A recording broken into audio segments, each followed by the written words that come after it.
Estamos de volta para o último bloco do Esfera Pública aqui do estúdio principal da Rádio Guaíba, agora com uma dupla de peso. Jair Soares, ex-governador do Rio Grande do Sul, já estava aqui conosco, e o senador Paulo Paim, senador do Partido dos Trabalhadores. Vou tirar teu boné.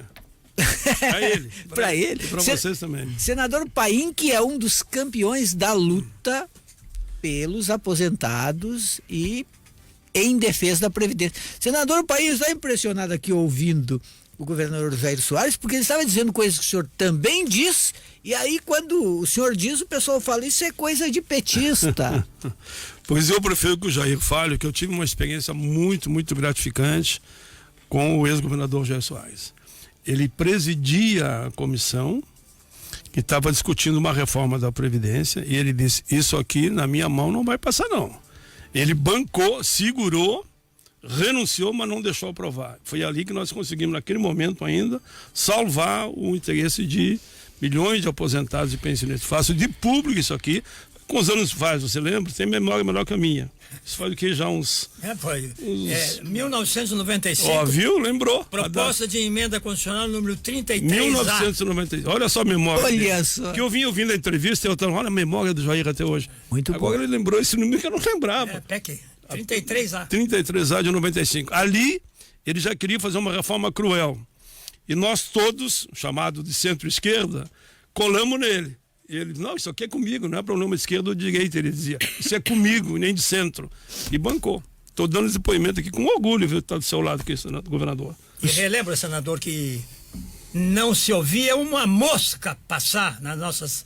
Não tinha anarquia nenhuma. Não tinha. Era ordem, o deputado de qualquer partido tinha o tempo igual. Podia divergir, né? então. Mas o senhor teve que engrossar a voz com algum deles para... Não, de cara eles já me conheciam. Ah, é? Não, de cara. Ele botava respeito. Ele sabe que não sou a voz quando queria que ele aprovasse na marra. Eles na marra ninguém vai aprovar nada. Não. Senador Paulo Paim, isso significa então, e o governador Jair Soares estava confirmando isso, que a Previdência continua superavitária. Não, agora não. Agora não. Não, hoje não, porque com as Não, tirando, se não tirar o dinheiro da Dru. Agora, desonegação, exatamente. Desoneração, Não, claro, viu? sem As tirar o Dru. renúncias. Isso. As renúncias fiscais. Sem vazamento. Olha aqui, senador, eu quero lhe dizer uma coisa que eu disse aqui, o Rio Grande do Sul já ouviu uma vez, eu vou repetir. A Previdência não tem dinheiro público. Ouçam. A Previdência é um orçamento atípico. Aí vão dizer, a União paga como empregadora. A parcela que lhe compete, 2 por 1. O município, o estado, o Distrito Federal é a mesma coisa. E o resto são as contribuições sobre o lucro, COFINS social, concurso de prognósticos. É isso. COFINS, distribuição sobre lucro, faturamento, PIS/PASEP. É 9 componentes que vão para a arrecadação da Seguridade, onde está a Previdência. O que acontece? A Dru, por exemplo, por causa da CPI, governador, que eu participei, eu presidi essa CPI, mostrou que só da Dru tiraram 1,5 trilhão. Claro que daí não fecha as contas, né? Eu acabei de dizer. 1,416 bilhões. Eu falei 1,5 trilhão, ele já deu o número exato. 1,456 bilhões. Corrigido pela Selic. Exatamente. E aí tem a solução também, o que é que tem que fazer. Exatamente. Eu li todo esse... todo o relatório. Eu tenho aqui também. O que está aqui, eu tenho aqui. Muito bem. Acompanhar o passo a passo. Agora, apropriação indébita, mas aí, perdão dos grandes devedores, os que mais devem aos bancos, aos grandes bancos. Eles vêm com o papo.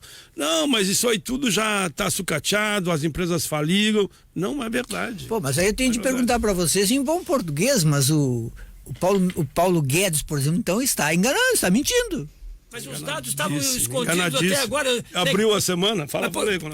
Por amor de Deus, olha aqui. Olha, veja bem, o que há nesse país é uma coisa gozada, viu? É uma falácia, né? Uma mentira de perna pro ar. Porque é o seguinte, o cara diz que hoje tem mais inativo que ativo.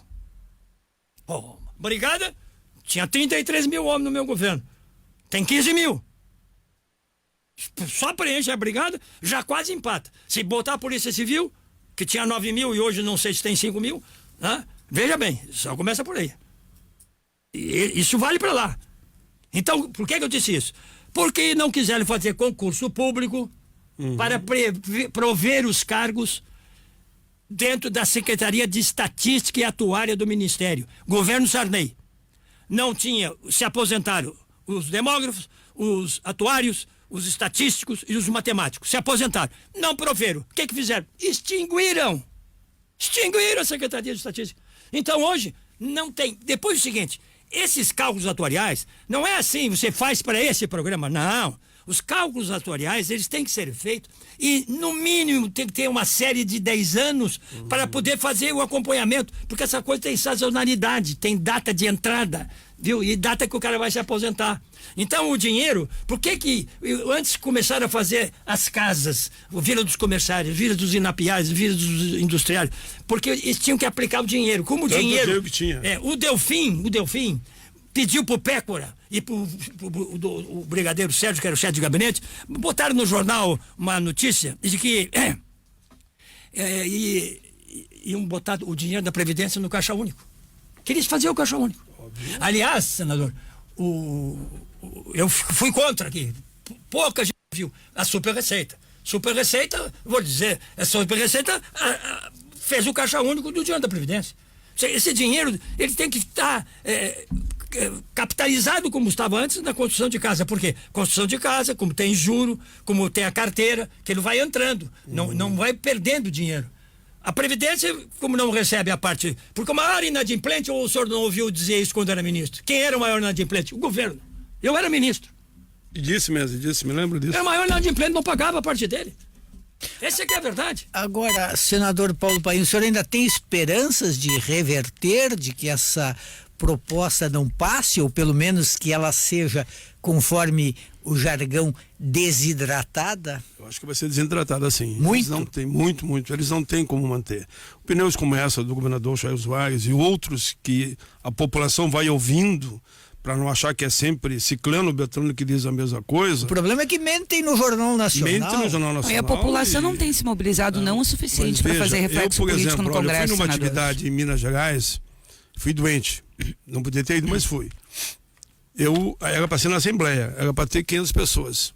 Teve 7.000 pessoas em frente à Assembleia. Queria só ouvir a Previdência, não era discurso de Pedro Paulo, e estavam ali diversos partidos. Não era só desse ou aquele partido. Agora aqui na sede da FETAG, cabe sentado ali 500 pessoas. Tinha gente pelo lado de fora esperando para discutir a Previdência. Estou vindo de lá agora. Todo mundo assustado com isso que vem aí. Se passar a capitalização, adeus. Adeus, Seguridade Social, principalmente a Previdência. Adeus, calcule. Se toda essa fonte que eu e o Jair falamos aqui, permita que eu sempre já pode chamar de governador, que eu e o Jair falamos aqui, os 9 componentes, né? Que são arrecadações de impostos que vão para a Seguridade. Agora vai ficar só 10% do empregado, mais nada. Se esses 90% em tese, né, que eu estou falando aqui, de tudo que é arrecadado não vai mais, vai ficar só a poupança do trabalhador 10%. Como é que isso vai dar conta? Aí vai quebrar mesmo. Não, e pior, não fecha. E o resíduo? Os que estão aposentados. Exatamente, como é que vão viver? Quem vai pagar eles? Os que estão daqui para frente? Sim. Tem que pagar para si mesmo. Para si mesmo. Sim, quem paga os que ficaram para trás. 400 milhões. Agora, bilhões. Eu não posso deixar de fazer essa pergunta para vocês, um senador e um ex-governador. Mas e os ex-ministro da Previdência. E ex-ministro da Previdência. Mas e os nossos representantes? Por exemplo, o chefe da Casa Civil, Onyx Lorenzoni, que foi relator ou presidente daquela CPI? Teve nessa comissão aqui? O governo anterior, nessa... Ele não sabe desses números, o Onyx Lorenzoni? O próprio Romero Jucá, que era o líder do governo anterior, estava na comissão e votou por unanimidade. Ele votou junto comigo. Governador, aceitando todos esses dados e números que nós temos aqui. O senhor já conversou com o Onyx Lorenzoni sobre isso? Já, mas eu conversei antes da campanha e depois. E o que ele diz? Não me diz. Não me diz. Não diz. Me parece que nem o Onyx e nem o Bolsonaro, permita que eu diga isso, eu faço bom debate, mas não sou hostil com ninguém. Nenhum dos dois acredita nessa reforma. Nenhum dos dois acredita. Eu vi palavras dele. Eu vi o presidente da República dizer o seguinte: por mim, essa tal de capitalização não é importante. E é o eixo da reforma deles, calcule. Se o próprio presidente diz isso, e viu o Guedes dizer o seguinte: não, tem um monte de jabuti aí, os jabuti vão desaparecendo no caminho. Bode na sala. Bode na sala. Quem que tem que ver com a reforma da Previdência e Fundo de Garantia? Tá lá. Quem que tem que ver com a reforma da Previdência, abono de 2 salários mínimos, se vai ser 2 ou 1, Quem que tem que ver com a reforma? Mas a não tem nada a ver. capitalização é um dos itens que mais interessa ao mercado. Claro, para eles sim. Como é que fica a relação do governo se não passar isso? Se não passar, o problema dele é com os bancos. Somente os grandes bancos é que têm interesse nessa capitalização e são os que mais devem para a Previdência. Eu acho que eles não vão conseguir passar a capitalização. Se passar a capitalização, é a miséria absoluta para toda a nossa gente. Quem já está aposentado, está nos ouvindo, eu já estou aposentado. Vai levar ferro também, que vai vir contribuição extra, porque a Previdência não vai se manter. Como é que vai se meter com uma defasagem? Aí sim, mais de 500 bilhões. Agora, a primeira entrevista, desculpe, claro, a primeira entrevista que o presidente Jair Bolsonaro deu para o SBT, eu tenho aqui gravado no meu iPhone.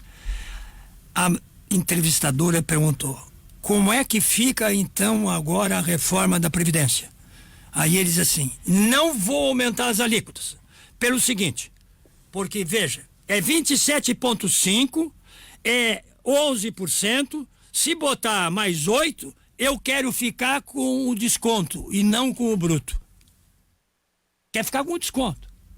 Pois é. Eu me lembro do presidente Jair Bolsonaro dizendo que não ia mexer na Previdência porque tinha um contrato assinado com o trabalhador. E depois mudou de opinião. Agora eu queria ver vocês dois sendo entrevistados pelo Jornal Nacional da Rede Globo. E queria ver vocês dois no debate. Eu convido só o Jair, que eu já fico feliz, porque eu mais difícil de convidar. Queria ver vocês dois num debate no Jornal das 10 da Globo News. Eles botam 5 caras que dizem a mesma coisa. Lado. Nunca tem contraponto. Sabe que na Comissão de Direitos Humanos, eu lá, claro, presido, né? Eu digo o seguinte: eu desafio 5 pessoas ou 3 a vir aqui fazer o contraponto. Eu, por exemplo, levaria o Jair, levaria outros especialistas, né, do Diese, por exemplo, o ex-ministro que pensa que nem o senhor. Eu tenho 3 ou 5 se quiserem. Eu tenho desafiado eles para um debate no plenário do Senado. 5 a favor e 5 contra. Eles não deixam acontecer.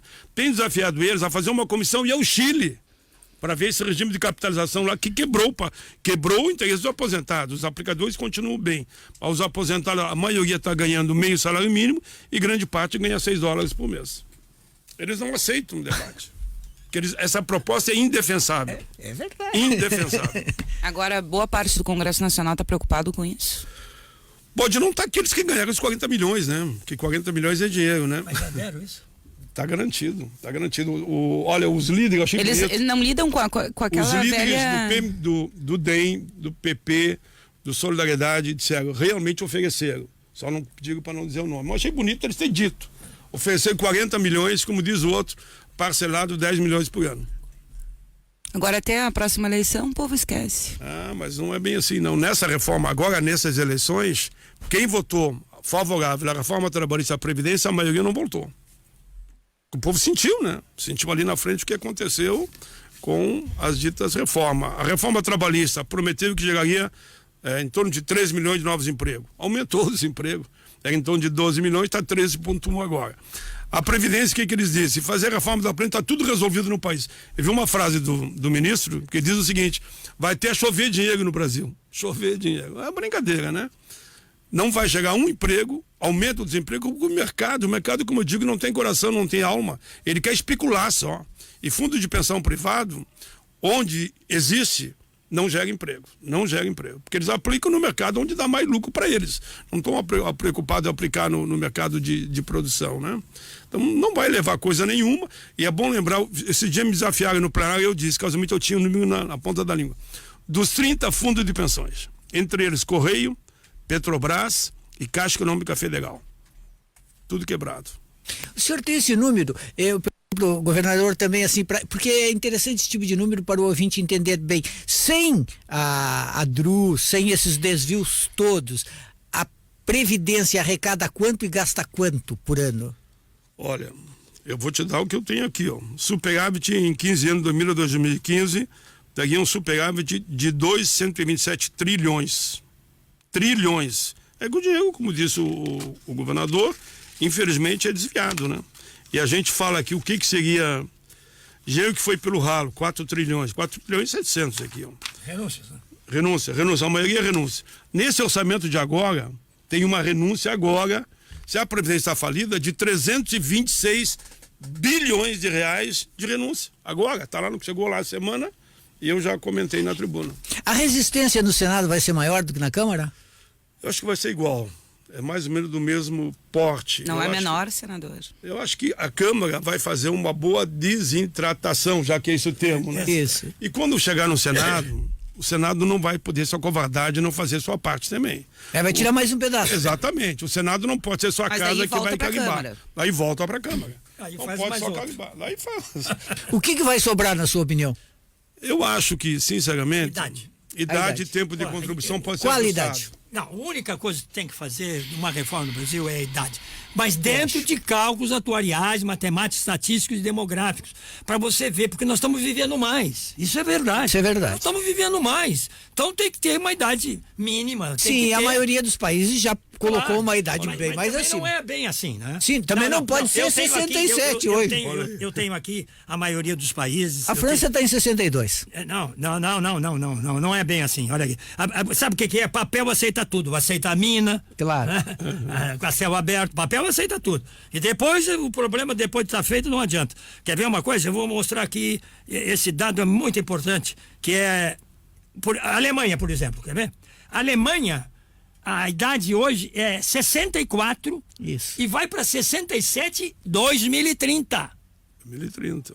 E aqui todos E os países. alemães vivem mais do que nós. É nós. E em todos os países. Nós já queremos entrar nos 66.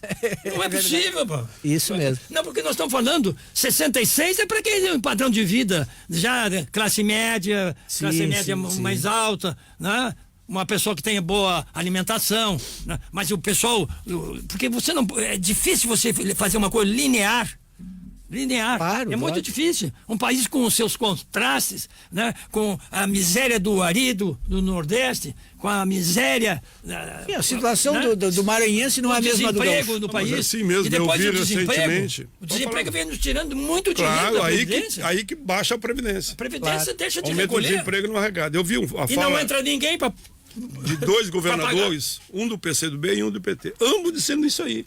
Que não, nós vamos trabalhar ali na idade em termos de contribuição. Por que tem lógica isso? Porque nós mesmos, eu digo, aquela proposta alternativa que surgiu, de 85, 95, ali já tem uma escala que de 2 anos aumenta um ano. Hoje já é 86, 96. Eu digo a soma, né? De tempo de idade com contribuição. Com isso, nós, de 2 em 2 anos, aumenta um pouquinho, baseado no nosso envelhecimento. É lógico. Isso é a soma, não é que vai se aposentar com 86, 96. A não. fórmula que o senhor conseguiu aprovar estava muito boa. Perfeita. De 2 em 2 anos sobe um pouquinho. Exatamente, ela já é um escalonamento que feito isso. já está feito. Estava resolvido. Estava 55 com 30, 85. E o 55 de idade, 30. Mas agora já é, não é? Agora já é 56 Sim, e 31. Agora já é 86 e 96. Exato. A soma dos dois sempre, idade e tempo de contribuição, que é essa fórmula que eu acho que o senhor chegou na época a participar. É a Olha, saída. Mas é uma coisa. É a saída. Agora, o governo continua, pelo menos, dizendo que espera uma economia nessa casa aí de 1 trilhão, e o tal estudo que o governo escondeu fala em 1 trilhão e 200. Mas onde é que ele vai tirar esse 1 trilhão e 200? Não tem como. Porque Eles já tiram 30%, que é 100 bilhões por ano. E quando faz essa passagem de um sistema para o outro, ele vai gastar 600 bi. Não tem como ele fazer uma economia de 1 trilhão e 300. Isso aí, no fundo, se nós ajustarmos idade e tempo de contribuição, vai dar uma economia ali de 300, 400. Aí o Paulo Guedes vai ter que pedir demissão. Eu espero que peça. Volta pro Chile. Ele aplicou esse sistema lá que quebrou. Pois é. Foi esse sistema. Ele foi um dos articuladores, tá, do Chicago Boys, né? Sim. Chicago Boys. Ele foi um dos mentores desse sistema lá no Chile. E eu estava num debate com ele um dia. Ele, pai, lá no Chile nós ficamos. O senhor já 30 debateu anos. com ele? Já, na Comissão de Economia. E ele disse para mim, pai, lá no Chile está há 30 anos. 30 anos só arrecadando, que nós falamos aqui. Mas 20 quebraram. Depois quebraram. Só Depois ferraram quebraram. duas. Só ferraram duas. E agora A maioria tem quebraram. gente se suicidando lá. 18, de 30 países que adotaram o sistema dele, 18 quebraram. Já foram para outro sistema. Mas no Chile, o que eu queria dizer é o seguinte, foi aqui no Brasil também. Só arrecadava o dinheiro, tinha até que gastar. Lá do Chile também. Agora, na hora de pagar, eles estão ganhando $6 por mês, a maioria meio salário mínimo. É o país onde mais as pessoas se suicidam. O governador falou aqui. Agora, majoritariamente, seu partido apoia a reforma. O senhor já conversou de perto com eles? Mas todos governador. eles sabem a minha opinião. Não adianta. E não se convence. Não, ninguém se convence. Matemática não falha, né? Matemática é matemática. É triste você querer falar com uma pessoa que não quer ouvir, né? Não vem para o debate, não quer discutir. Porque tem que discutir. Eu não tenho. Aqui, eu não sou mais nada. Eu estou dizendo o que é verdade, porque eu não sou mais nada. E quando eu era alguma coisa, eu dizia isso mesmo. Ele sabe, o senador sabe. Eu acompanhei a trajetória do governador. Agora, senador, não dá um desespero saber que tem os números lhe dando razão e os especialistas que falam nos principais meios de comunicação dizem todo dia o contrário? Mas pelo outro lado, qual é a minha esperança? A reforma do Temer era um pouco, digamos, menos ruim que essa, né? Não era tão ruim quanto essa. Mas eles diziam tudo a mesma coisa. E nós dizíamos, estamos dizendo aqui, eu e o governador Jair. E ganhamos. Ele desistiu com a reforma dele, não sentiu que ia perder, interviu no Rio. Mas ele se atolou na corrupção e isso deslegitimou o governo para tentar fazer. Mas pelo outro lado, eu diria que naquele momento ali, o mercado não quer saber se o presidente é corrupto ou não. O mercado quer privatizar a Previdência por causa da capitalização que eles vão faturar. Não conseguiu, se ferrou, e agora o mercado continua pressionando, e eu vi uma entrevista hoje pela manhã, do governo já admitindo que nesse semestre não aprova, nem na Câmara, que vai ter que jogar pro segundo semestre, porque não tem número. E aí a população vai tomando conhecimento cada dia que passa, com depoimentos como esse do governador Jair, que foi ministro. Eu imaginava que a população iria para as ruas, aos milhões, porque todo mundo é atingido. Por que a população não vai à rua? É porque não tem conhecimento ainda, né? Ela vê essa propaganda enganosa da grande mídia, não ouve o outro lado, mas isso vai chegando. Hoje eu não poderia dizer que no dia como hoje, véspera quase de 1º de maio, nós temos eventos em quase todo o país. As câmaras de vereadores estão fazendo debate.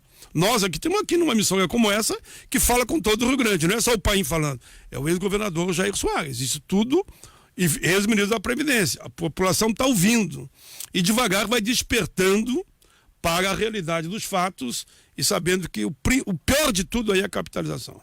Se nós chegar fora a capitalização, e como disse o governador, eu repito, um governador do PCdoB e também do PT disse, vamos fazer um ajuste ali no idade e tempo de contribuição.